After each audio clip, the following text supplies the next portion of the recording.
I'm expecting that people will trickle in once we've started.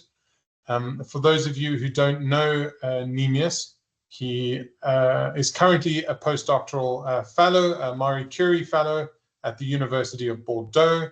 Neemias is also one of the Rock Art Research Institute's honorary research fellows. And Neemias has a very interesting background in experimental archaeology, and particularly as it applies to rock art research. And that's what he's going to speak to us about today. So Neemias, thank you very much, and over to you. Thank you, David. Thank you for the invitation. It's a real pleasure to have the opportunity to talk to you all.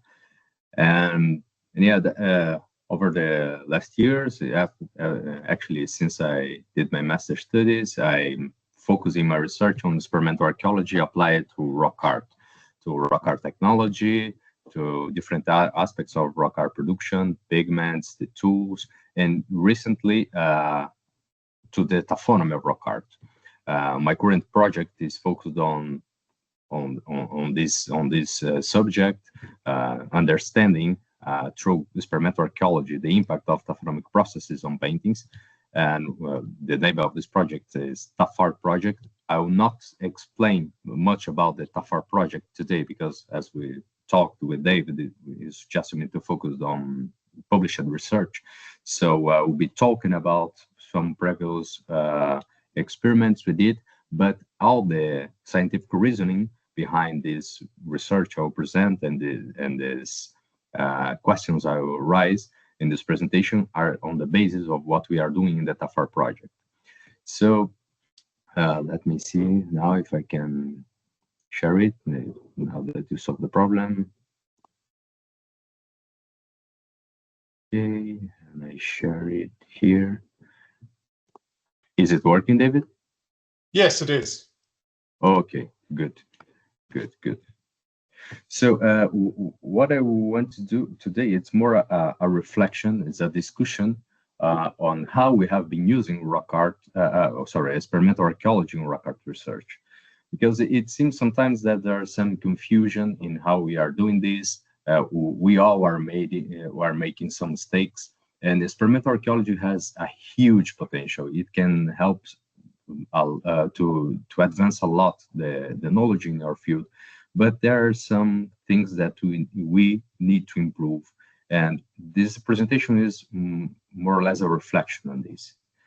So first thing is we need to have clear is what is experimental archaeology, And experimental archaeology is a research method that enables the testing of hypotheses concerning the formation and of the archaeological record and the production and use of material culture in the past through the development of controlled experiments.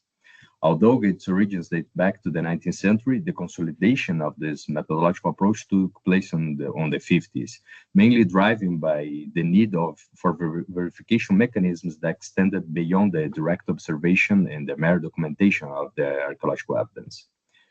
In this context, experimental archaeology emerged as a promising alternative, rooted in this principle of uniformitarianism.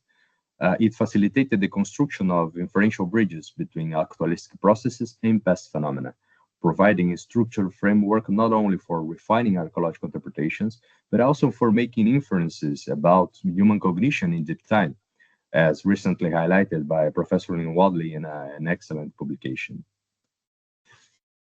So since this beginning of experimental archaeology as a method, rock art researchers have employed experimental archaeology to investigate paintings and engravings across a wide range of chronologies and geographic regions worldwide, with most studies focusing on one or more of these four topics.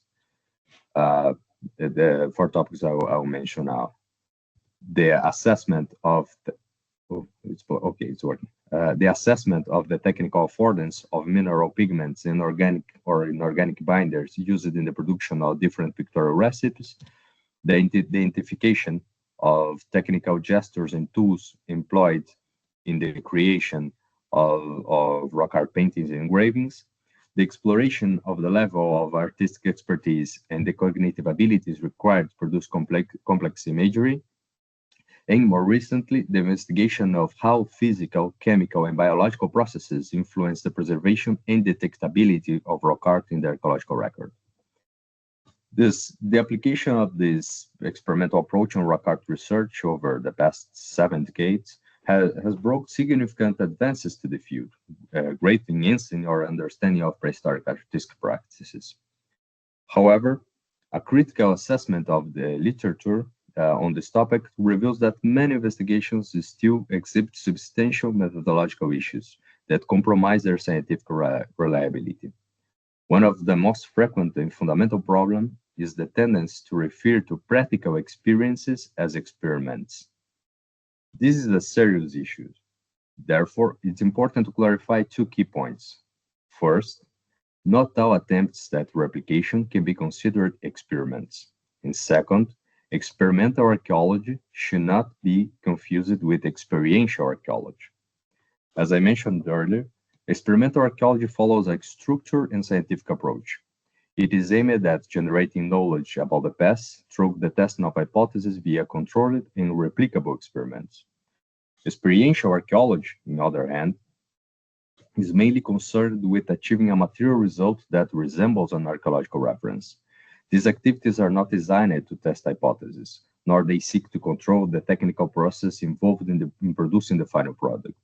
So, while such practices may be valuable for skill acquisition or for educational purposes in public outreach, they do not meet the epistemological standards required to generate data capable of supporting robust inferences about the past, or to contribute to advancement of archaeological knowledge. In the context of rock art research, more specifically, this means that simply producing a painting or engraving similar to an image found at an archaeological site, regardless of the artist's level of skill or the degree of visual fidelity between the replica and the original motif, is not enough for the activity to be classified as experimental archaeology. After all, as pointed out by the experimental archaeologist Martin Ehring, equating this kind of activity as a scientific experimentation is like to equating the act of pouring chemicals into a beaker with conducting a chemistry experiment. Beyond this fundamental problem, it is also possible to identify several experimental programs that are developed without clear research questions, making it difficult to assess what exactly is being tested. Another recurring issue is the lack of proper definition of the independent, dependent, and control variables under study, as well as the failure to account for potential confounding factors that may distort the data obtained. In addition, many experiments are implemented without a structured design, and data is often collected without the use of a standardized methodology, which limits the replicability and comparability of the results. Another serious concern is the lack of commitment to the principles of repeatability and reproducibility, both of which are fundamental pillars of experimental science. And finally, it's not uncommon to find studies in which the inferential limits of the experimental data are significantly overlooked, resulting in biased and unwarranted interpretations of the archaeological record.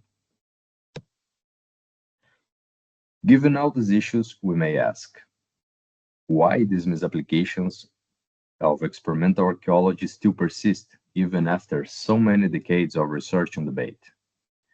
In discussing these questions with colleagues from various universities across Europe, Asia, and South America, we came to a shared conclusion. The root of the problem lies in the widespread difficulty to recognize that our experimental archaeology is only the visible tip of an iceberg, one that hides much more than we usually realize or pay attention to. More specifically, we identified 3 interrelated issues that help to explain the persistence of these methodological issues.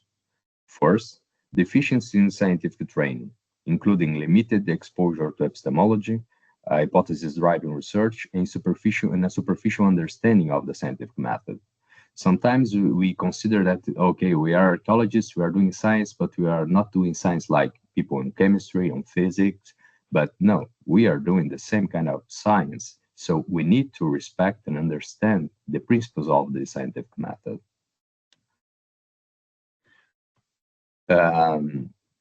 Second, we observe a weak theoretical grounding, reflecting a disconnection between archaeological theory and experimental practice, and in an over-reliance on archaeometric techniques.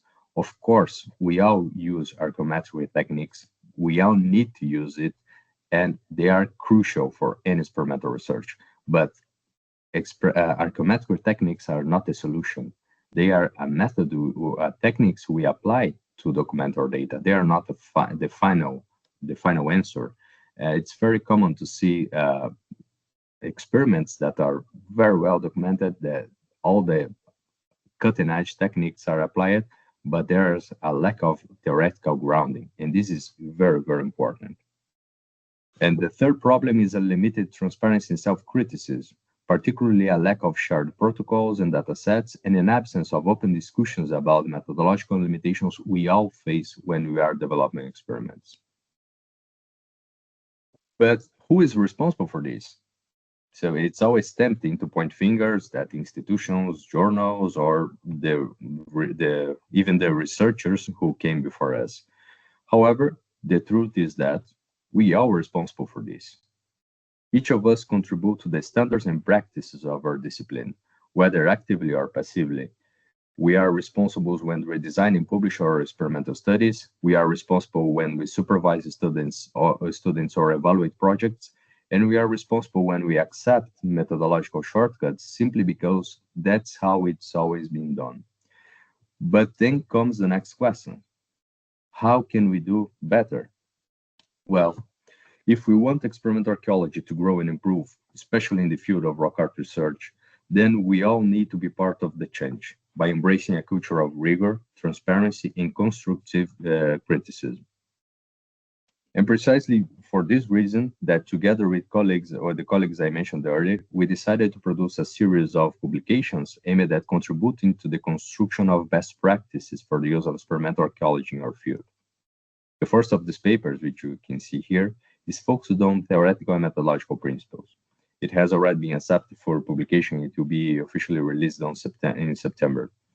In addition to that, we are currently finishing a collaborative paper focused on how to design and implement robust experimental protocols, and we hope to have it published before the end of this year. So, aware of these problems we have discussed so far, and based on the work we have been developing, we now turn to the question of what experimental studies in rock art research need in order to be considered scientifically robust. Let's begin with the first and most fundamental element, a structured inferential framework. This is what gives experimental archaeology a scientific foundation. Without it, we are not truly doing experimental research. We are just reproducing things. So everything starts with the research questions, and not a vague or generic question, but one that is anchored in a specific archaeological problem. This is what gives us purpose and direction to the experiment. From there, we need to define our premises, that is, propositions based on prior empirical knowledge that need to be explicit and justifiable, given that they act as the foundation upon which the rest of the experiment is built. Then come the assumptions, which can be defined as conditions we accept as true for the sake of the experiments, but they are very, very important, as the validity of our conclusions depend on how sound and well-defined these assumptions are. For example, if you assume that a specific equipment is efficient to document a degradation process we are trying to understand, but this assumption is not true, the entire experiment is fake. So it's extremely important that we understand all the assumptions we are considering true in the experiment, and these assumptions must be explicit. Finally, we arrive to the hypothesis, which, of course, as you all know, it's a falsifiable proposition that gives the experiment its testable structure. This should be precise, logically derived from the premises and assumptions, and formulated in a way that allows it to be supported or rejected based on the results of the experiments. When this entire structure is clearly defined and internally coherent, it becomes possible to draw meaningful inferences from the experiment, rather than just descriptions and direct analysis. But even the most well-structured inferential framework will fall short if the experiment itself is poorly designed or inconsistently implemented. Therefore, a rigorous experimental protocol is essential for ensuring that the results we obtain are both reliable and meaningful. Here, everything starts with the definition of variables that should be relevant for the archaeological questions under study and include independent variables, factors which we intentionally manipulate to test whether they produce specific effects, dependent variables, outcomes we measure to observe whether changes occurred as a result of our manipulations, control variables, which we kept constant to avoid unwanted influences on the results, and confounding variables, which are uncontrolled factors that may interfere with our interpretation and should be minimized or neutralized whenever possible. Once that's done, we need to choose a specific experimental design. This means selecting an appropriate framework, such as a full factorial design or a fractional factorial design, that determines how the runs will be conducted and allow us to test the interactions between variables in a structured and replicable way. In this sense, randomization is another critical step, as it helps to minimize systematic bias in ensuring that our experimental conditions are not influenced by external or uncontrolled factors.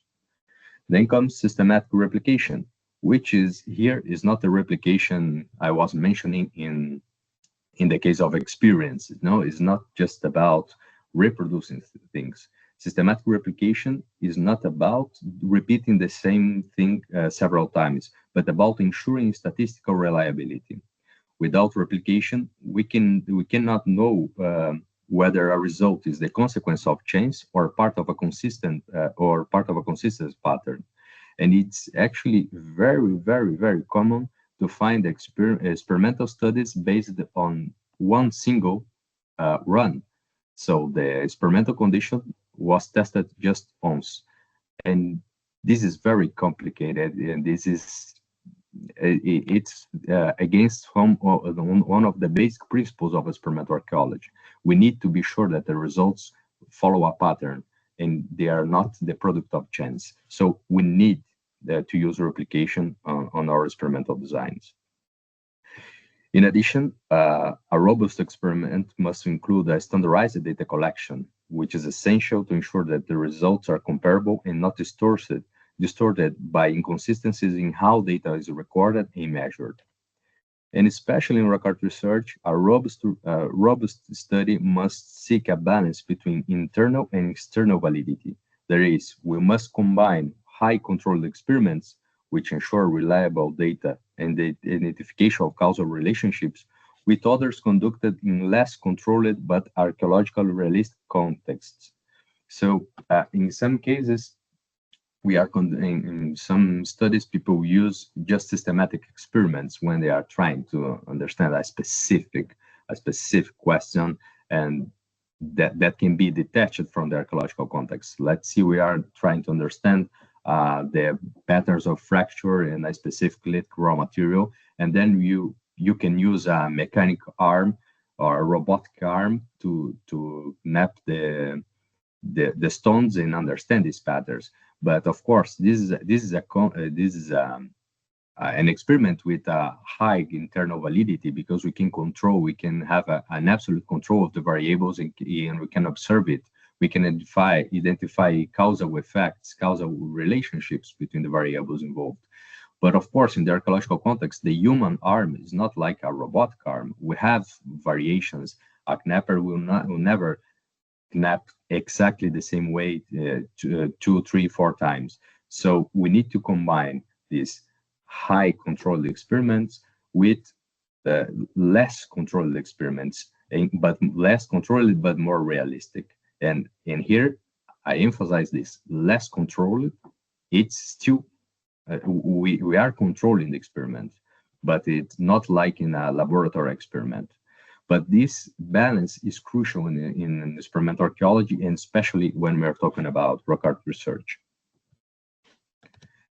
So a third key element for this kind to build a robust experimental study is transparency and open science. Robust experimental research is not just about what we do, but also about how we communicate what we did. It begins with open access, sharing raw data, protocols, and detailed documentation of our procedures. Without access to this information, our work cannot be critically assessed, reused, or improved. Following open science principles is what enables to both reproducibility and replicability. In this case, reproducibility means that other researchers using the same protocol and data can obtain the same results. So it's about the transparency and precision in how the experiment was designed and reported. Replicability, on the other hand, refers to whether similar results can be achieved through new and independent experiments conducted under their comparable conditions, but by different researchers and with different data. This is another huge problem because in many cases, we see experiments, published experiments that is just impossible to reproduce what was done because there's no information, the data are not shared. And again, this is a basic principle of experimental archaeology, and we all need to follow these principles to make it better. The fourth key element is the sequential implementation of experiments. Over the past few years, we have adopted a strategy based on sequential development of pilot, systematic, and replicative experiments. Pilot experiments are small-scale tests designed to evaluate the feasibility of procedures, to become familiar with the behavior of raw materials, to identify possible issues, and to refine techniques or parameters before committing to a full experimental program. Of course, pilots are not about producing published results. They are about making sure the experiment actually works, which is very, very important before we spend a lot of time, energy, and especially money, that we never have a lot of money, but you cannot spend a lot of money in experiments just to discover during the systematic experiments that there's a problem on your design and the experiment does not work. So this is why it's very important. Some people neglect the pilot experiments. They think, oh, it's not needed. Okay, I did 2 trials here and it's done. No, we need to conduct serious pilot experiments to be sure that the entire experimental program works. This is fundamental. So once these procedures are refined through pilot experiments, we can move to systematic experiments, which are conducted under highly controlled conditions with clearly defined variables and a design that allows us to test specific hypotheses. The main goal here is to generate data that are reliable, replicable, and suitable for statistical analysis. Finally, we conduct replicative experiments. These are designed to test whether the patterns identified under controlled conditions still hold when experiments are performed in settings that are approximate real archaeological contexts. In this sense, replicative experiments help to bridge the gap between the lab and the archaeological record. By moving through this stage in a structured and deliberate way, we can gradually increase the realism of our experiments without sacrificing analytical clarity. And in this way, we are able to balance the internal and external validity across the experimental program. Here, the last but very, very, very important element of a robust experimental program is awareness of the inferential limits of what we are doing. It's something we need to recognize. Some people insist in recognizing it, but all experiments, there's no exception. An experiment in archaeology, it's always a simplification of reality.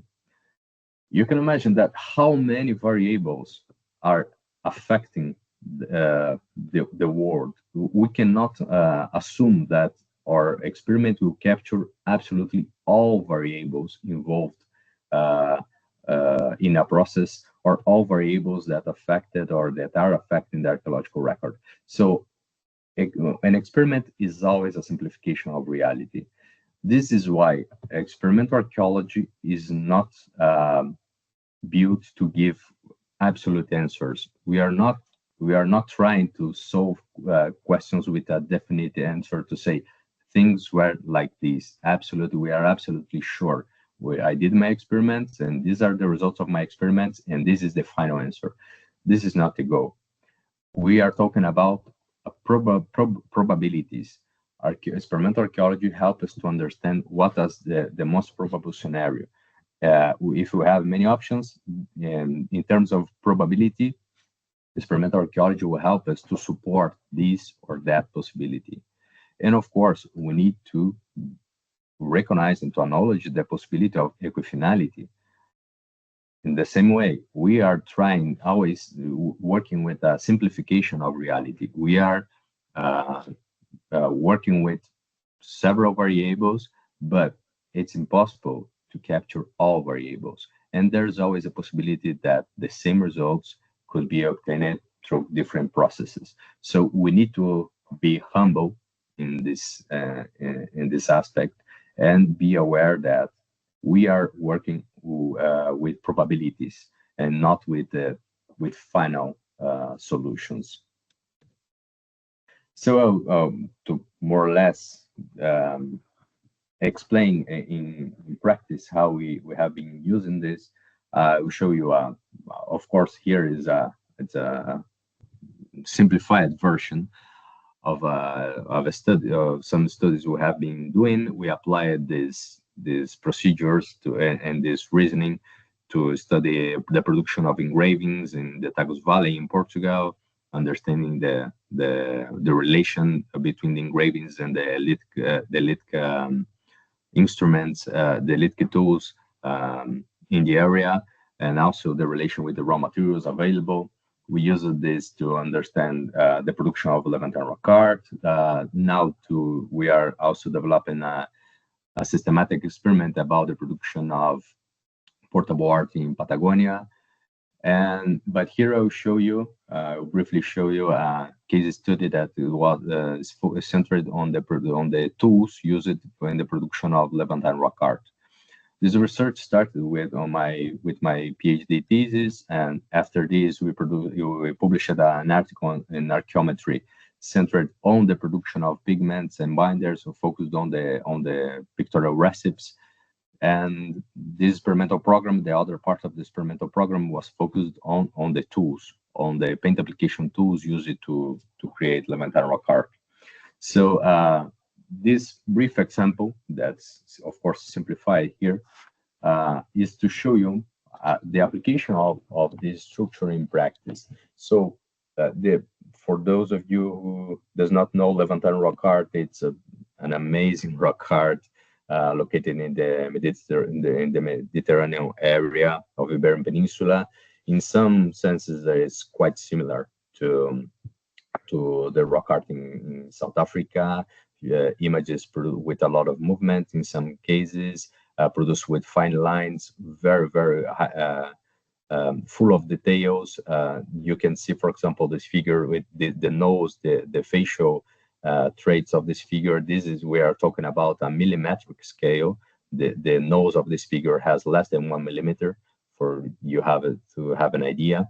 There's a high precision in everything that was done by the painters.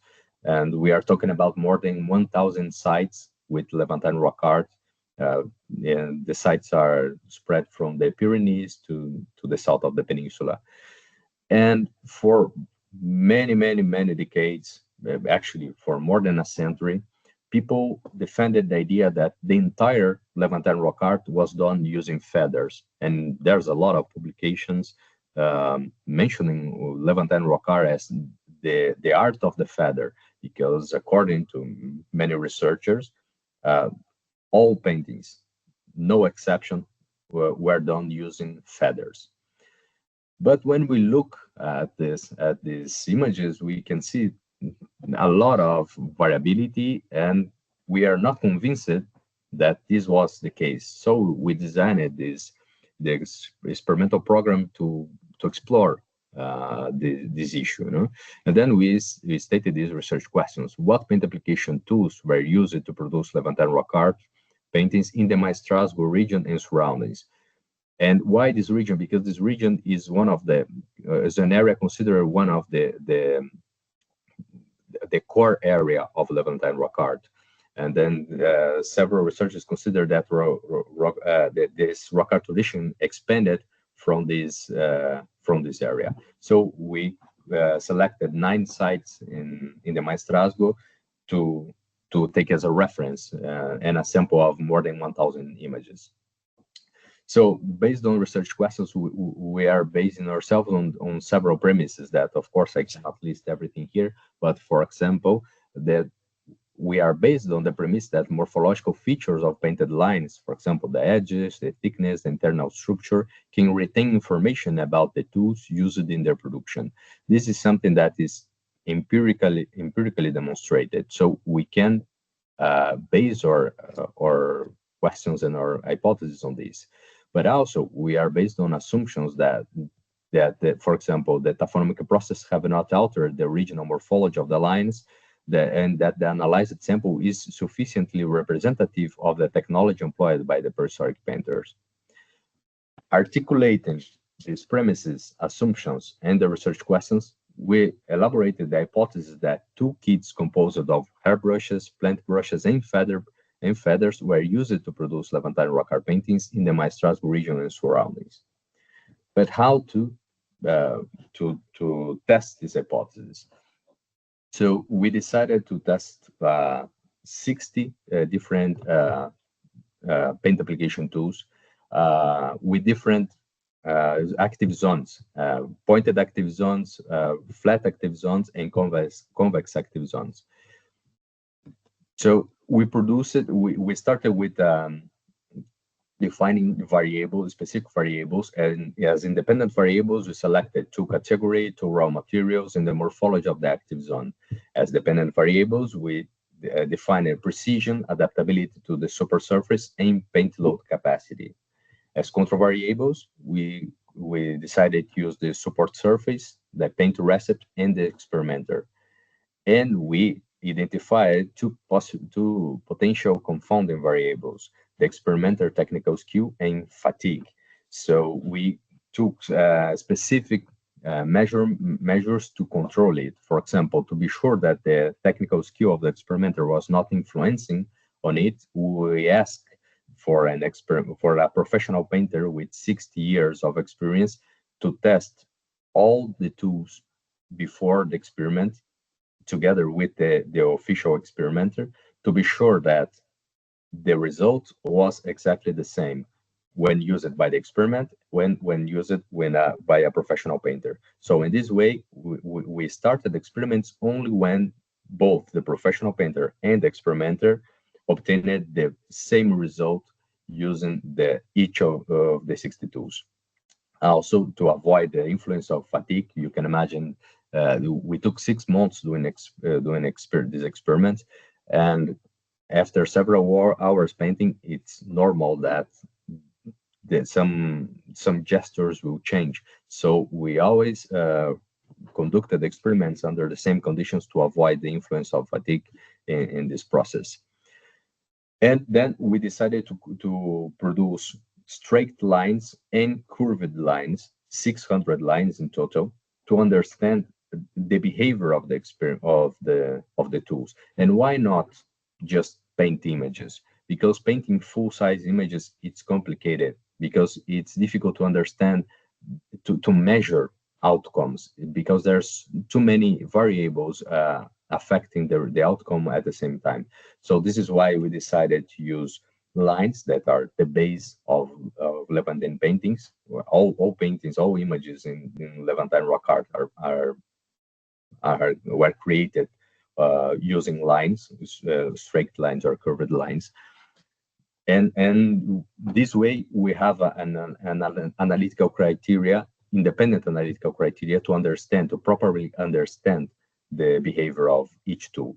So we developed the experimental design based on a sequential approach with pilot experiments in which we tried everything We built the tools, for example, the tools were built with 8 different types of hair or from animals that was evidence was found on the archaeological context. We used 6 types of plants with fibrous plants, woody plants, and spongy plants. So we have a varied set of tools. Using this sequential approach, we decided to produce always 5 lines with which tool. Why? Because replication is important, and we need to be sure that, oh, I painted 1 line and this is the result of the experiment, and we clearly see that this is not the case. There are variations, and we need to produce several lines in this case to understand what was the pattern or generated by this experiment. So replication was crucial, and we used this, in this case, 5 lines. And why we decided 5? Because in the pilot experiments, we observed that with 5 lines, we can capture the variability, the inner variability of an experimental tool. So this is why, again, pilot experiments are important, because it's when we decide, we calibrate the parameters we use in the systematic experiments. Also, we have a very detailed data collection protocol with specific measurements for each lines, in which we'll detail it, how each line would be measured, using which parameters, in which sections of the line. Also, we use macro photography, micro photography to have all the details of the images of the lines, and to be sure that we could make a precise characterization of the performance and efficiency of each tool.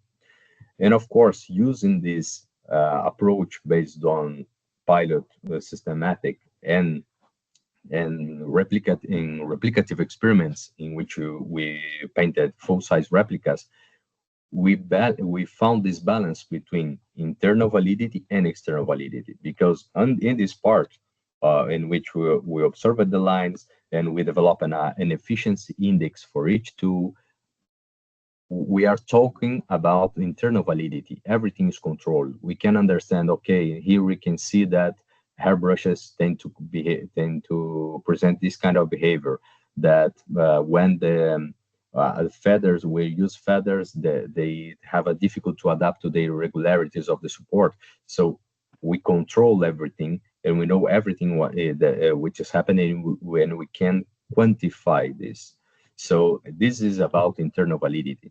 And in the next step, where we painted the full-size replicas, we were talking about this external validity, because the replica is an approximation of the archaeological reality. But still on this part of on the systematic part, we managed this systematic approach, focus on the high control of the variables, allowed us to establish this efficiency index for each tool and for straight and curved lines, and allowed us to understand which category of tools were more efficient, which ones were less efficient, and understand what is the influence, what is influencing the results. Oh, is the technical gesture? No. Is the raw material? No. Is the morphology of the active zone? It is impossible to do this when we just replicate, when we just do a replica of a rock art image. We need to use this systematic approach, this analytical part, to understand these causal relationships and understand what is actually happening. So, for example, as a result of the systematic experiments, we managed to obtain an efficiency classification. And also we observed that, for example, out of 60 tools, only 4 afforded the production of both straight and curved lines. Because, for example, when you use, if you use a tool made with boar hair, it's great for doing straight lines, but it's terrible for doing curves, because the hair is too hard and it's terrible. The hairs or the bristles open during the curve, and you have a lot of errors in the lines. So we also observed that a low or even non-existing correlation between the morphology of the tool's active zone and the morphology of the line tips. This is also a huge myth in rock art research. people usually consider that, okay, if the end of this line here is pointed, this is because the tool used was pointed. But there's actually a myth, because we analyzed 1,200 line tips, and we observed no correlation between the morphology of the tools and the morphology of the line tips. The morphology of the line tip is actually influenced by the technical gesture and not by the tool. So also we observed that the great contribution of this part was also to give us analytical parameters with independent validation to analyze the real rock art, to analyze the archaeological images.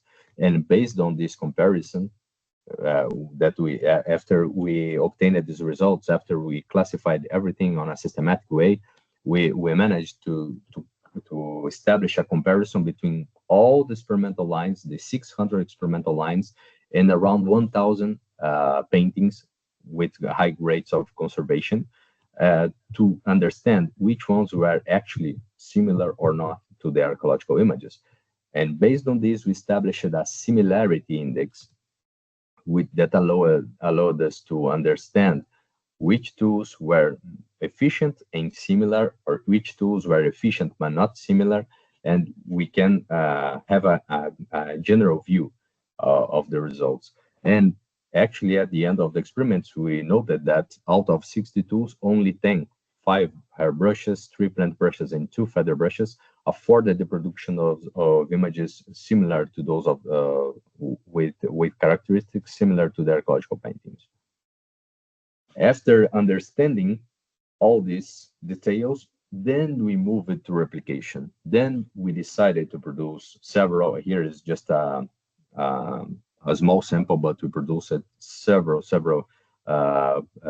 almost 20 replicas, full-size replicas of Levantine paintings, to understand other aspects. Here we are not trying to understand causal relationships. Here we are trying to see if this classification is still valid under archaeological conditions or conditions similar to the archaeological context, and to explore other aspects of rock art production. So producing these replicas, these full-size replicas, it was possible to validate the efficiency classification. We observed that, okay, these tools are actually the most efficient to produce this kind of image.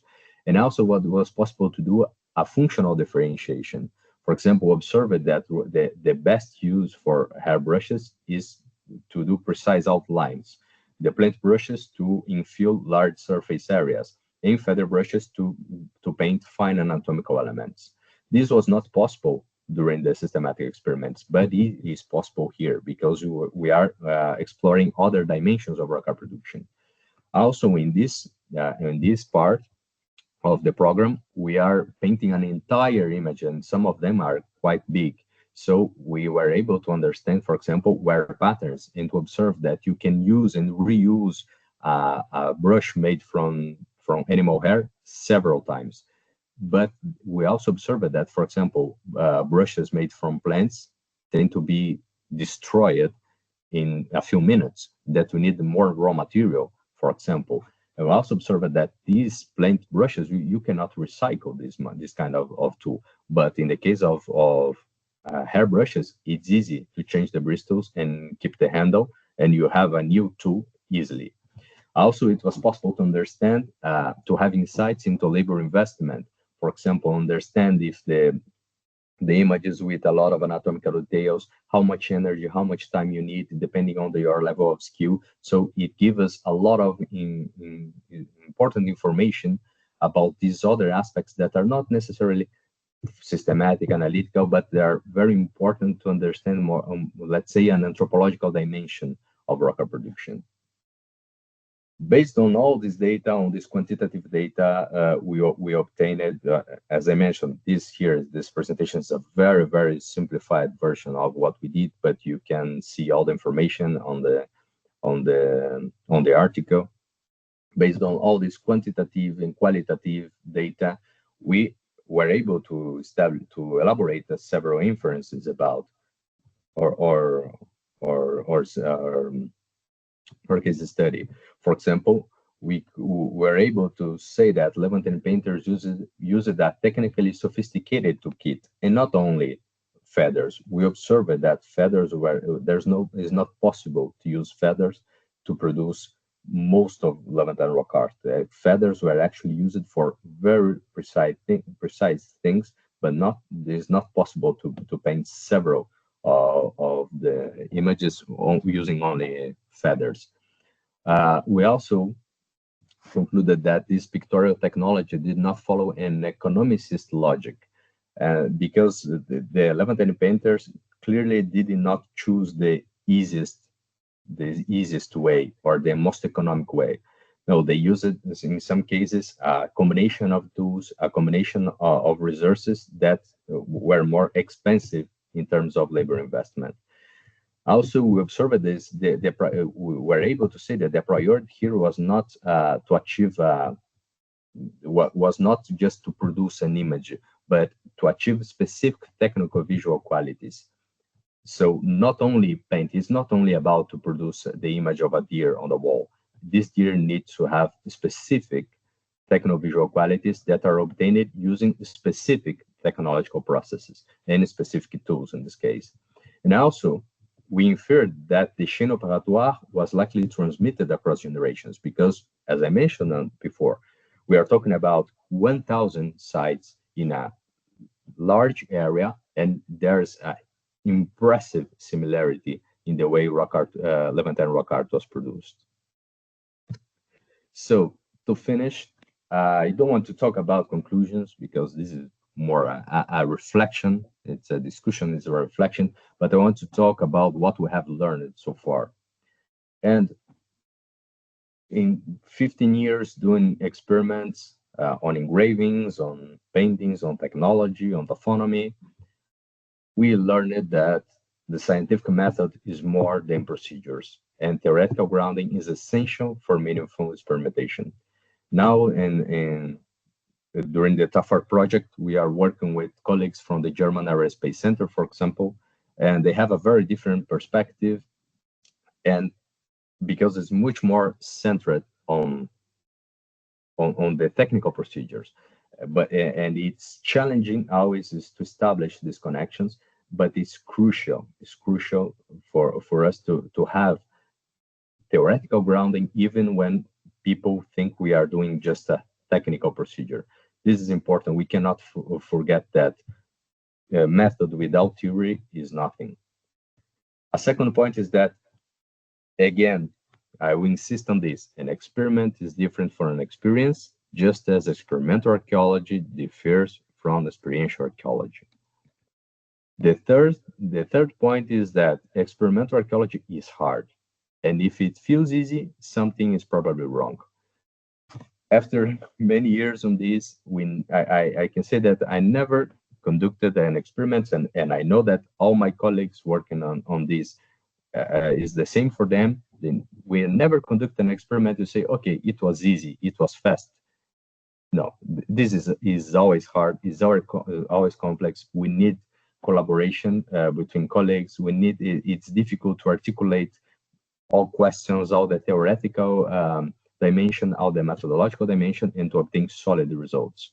So it is hard. Because it is hard, failure is information and a necessary step towards robust experimental research. We will fail, and this is why we have to do pilot experiments.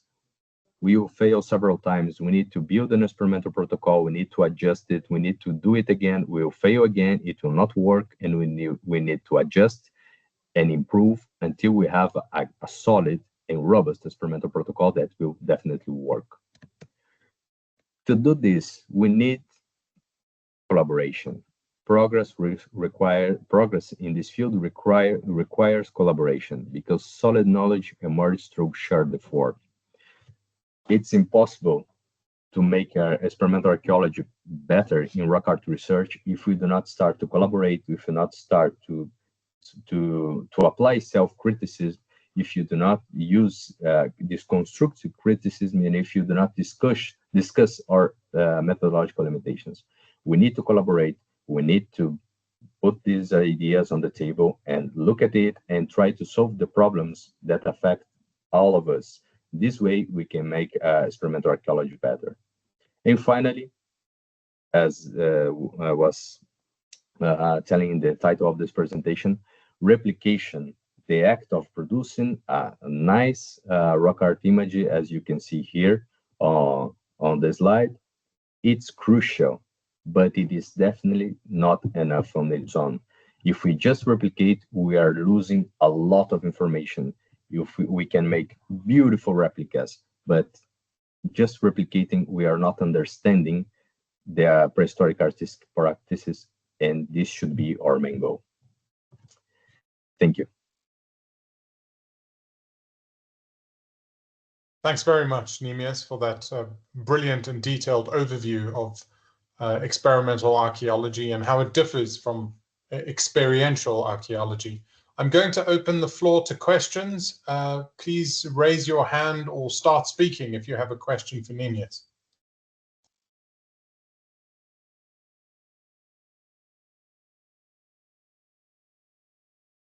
No questions yet, so I'll kick us off then. Neemias, could you give us an idea of how much, not leaving finances and funding to one side, how long does it take, for example, this case study on the Levantine rock art, from beginning to end when you're publishing the results of the experiments? How much time does that actually take?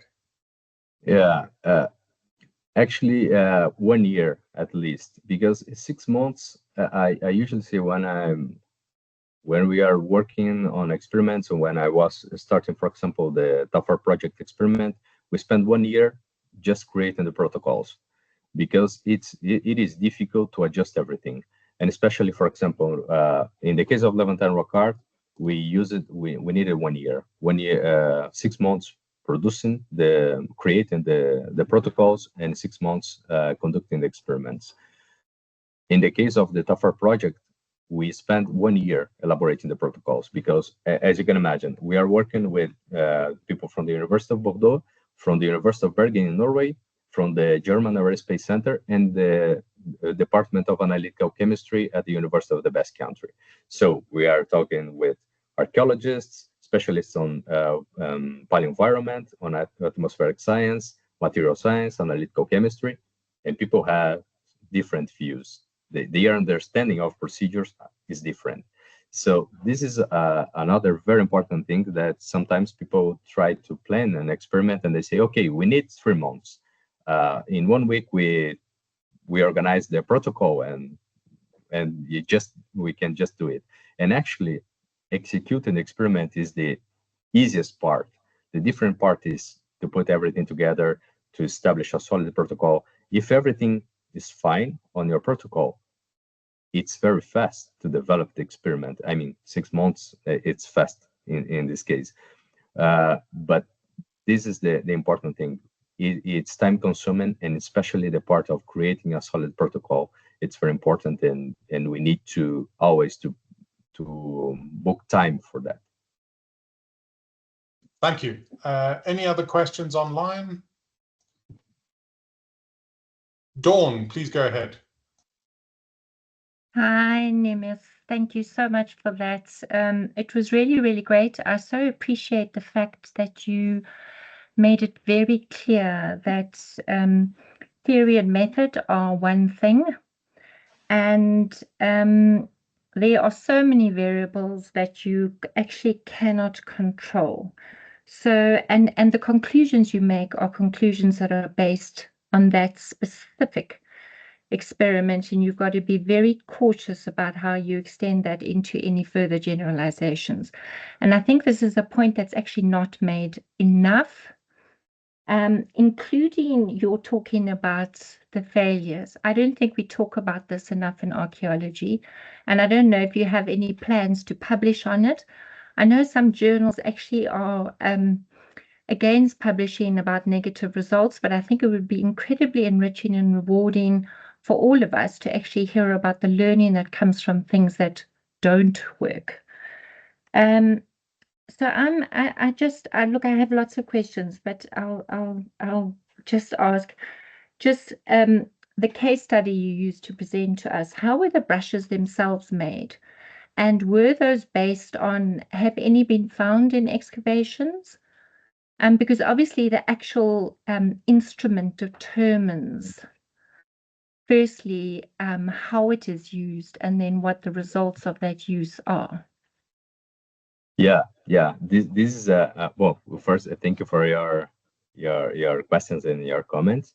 And regarding the failures and these aspects of rock art research and experimental archaeology, yeah, I think we need to start to talk about these. And as you mentioned, it's not easy to publish negative results or to talk about methodological. Usually, when we talk about methodological problems, this is seen like this is not a nice topic, but there's no way to improve if we do not talk about this.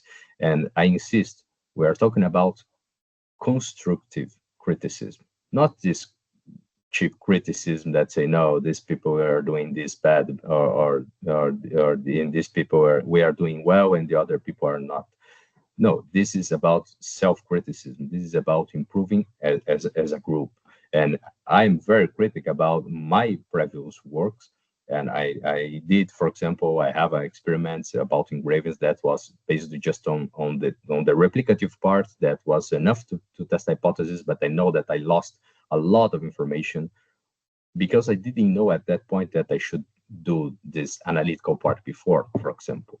So I think we all need to learn together and improve together.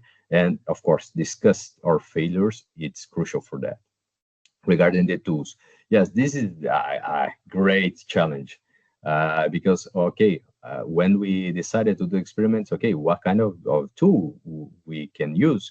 So we tried to search bibliography from everywhere, and we used around 700 publications on different subjects to establish, okay, to decide we can use this kind of tool that was more or less feasible to be used in this case. So we use it. There's no information about tools in the archaeological context, at least in the archaeological context of Europe. The zero archaeological context in these Levantine rock art sites. So this is why we decided to use a large group of tools, several tools. We use it for the experiment, the published experiment. We used 60 tools, but actually we built 200. But it was not possible to use everything. In the pilot experiments, we explored 200 possibilities, and then we reduced it for the formal tools to 60 tools. But it was mainly based on bibliography and on ethnographic information from sites, for example, like Australia, in which we know that people tend to prepare plant brushes in specific ways.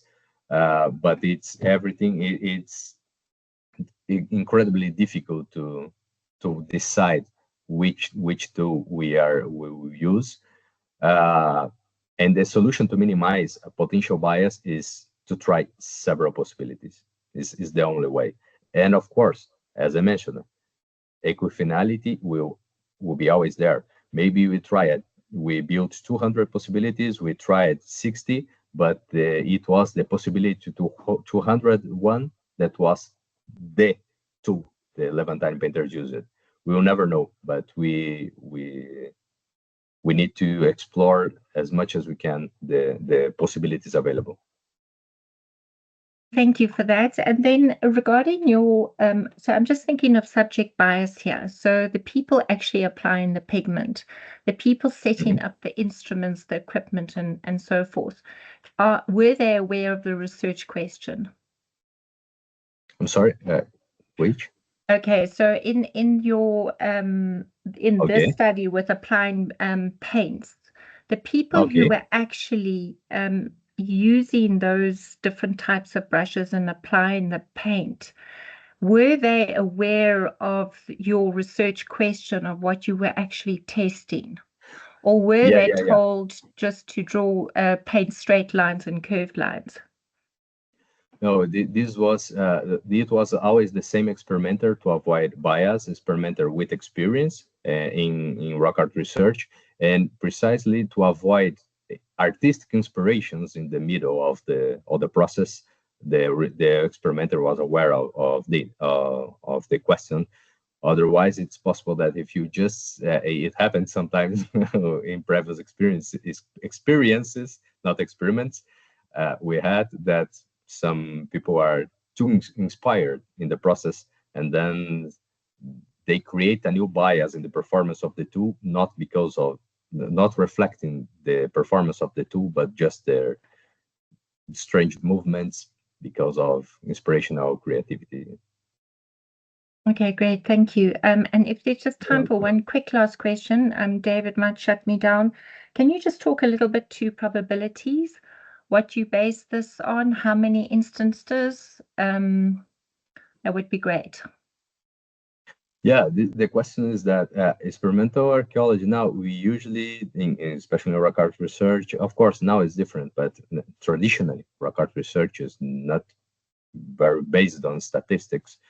But is something that we need to improve, in my opinion, at least. I think we need to use more statistics, especially when we are working with experimental archaeology. We need to try to extract quantitative data from our studies and to quantify these probabilities. To say, okay, based on this data, we have this amount of probability that they support the hypothesis or reject the hypothesis. So this is the main thing here, is to obtain quantitative data and do the specific statistical analysis according to what is the research question. And of course, each question will require a specific type of statistical study we have many options. But this is the point here. We are not finding a final solution, but we can say that, okay, this 80%, you see, we would also love to know if you use, yes. For the TAFAR project, we are using artificial intelligence. We are working with Lloyd Courtenay, is my colleague here in Bordeaux. He's a great specialist in artificial intelligence. And then we are extracting the TAFAR project. We are extracting a lot of quantitative data from the surface analysis we are doing on the accelerated aging experiments in climate chambers and wind tunnels. And we are based on this quantification, we are using AI to create different scenarios and predictive models that allow us to say, okay, in the case of the TAFAR, this absence of rock art paintings in Blombos Cave and other coastal Mediterranean sites of Southern Africa, it is probably, with this amount of certainty, related to taphonomic issues, or to it is a cultural decision. If they made the paintings, these paintings would be there. So this is how we are using AI but of course, because statistically it's difficult to simulate sometimes a lot of scenarios, but with AI we can simulate different possibilities and have some nice results. Thank you, Neemias, and Dawn. Thank you for the questions. I'm afraid we have run out of time. This always happens when things start getting especially interesting and exciting. But Neemias, thank you so much for taking the time to speak to us and to share your research with us. For those of you who are interested to read more, you can find Neemias's papers online. The recording, thanks to Neemias, of this talk will be made available, and you can all watch it again to take it all in. So Neemias, thank you. Thanks to everyone online, and we'll see you next time. Thank you, David. Thank you, everyone. It's a pleasure. Bye-bye. Thanks, Neemias. Thank you very much. Bye.